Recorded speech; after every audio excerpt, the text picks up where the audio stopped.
বিশ্বকর্মা পুজো এবং দক্ষিণবঙ্গের অরন্ধন সব কিছুতেই বাজার দরে চড়া আগুন। সবজি থেকে মাছ, আগুন লেগেছে সমস্ত কিছুতেই। আর বাজার দর ঘুরে দেখলো জি24 ঘন্টা। বাতাসে পুজো পুজো গন্ধ। এক সপ্তাহ বাকি নেই বাঙালির সবচেয়ে বড় উৎসব দুর্গাপুজোর। তার আগে বাজারে সবজি থেকে মাছের দামে যেন আগুন। কিলো প্রতি সব জিনিসের দামই বেড়েছে।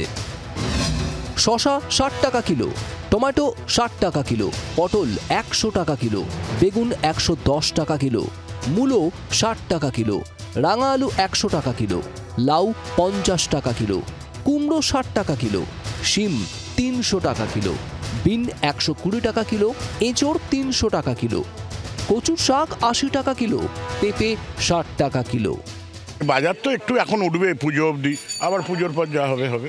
যে কোনো অনুষ্ঠান হলে সামান্য একটু চাষিরাও যেরকম আশা করে দুটো পয়সা বেশি পাবো, ফোরেরাও এরকম। আমরাও চেষ্টা করি যে দামে কিনি 10 টাকা বাড়তে হলেও বাড়ে। 600 গ্রাম ওজনের ইলিশ মাছের দাম 1000 টাকা কিলো। 1 কিলো ওজনের ইলিশ 1400 টাকা প্রতি কিলো। পাবদা 600 টাকা কিলো, পার্শে 600 টাকা কিলো, ট্যাংরা 1000 টাকা কিলো, বাগদা চিংড়ি 600 টাকা কিলো, গলদা চিংড়ি 800 টাকা কিলো। পঞ্জিকা মেনে আজ রাত 10:45-এর পর থেকে পশ্চিমবঙ্গীয় বাঙালিদের বাড়িতে রান্না পুজো শুরু হবে। তার আগে বাজারের অবস্থা খুব একটা ভালো নয়। প্রত্যেকটি মাছের দাম অন্তত 4 থেকে 5 দিন আগেও যা ছিল তার থেকে অনেক গুণ বেশি। সবজির দাম কার্যত রাতারাতি 5 থেকে 15 টাকা পর্যন্ত বেড়ে গিয়েছে। এই অবস্থায় বাঙালির 12 মাসে 13 পার্বণের বাজেট সামাল দেওয়া অনেক ক্ষেত্রে মধ্যবিত্তের পক্ষে অসম্ভব হয়ে উঠছে, এমনটাই দাবি করছেন তারা। জি24 ঘন্টার জন্য ক্যামেরায় জয়ন্তর সঙ্গে অয়ন, কলকাতা।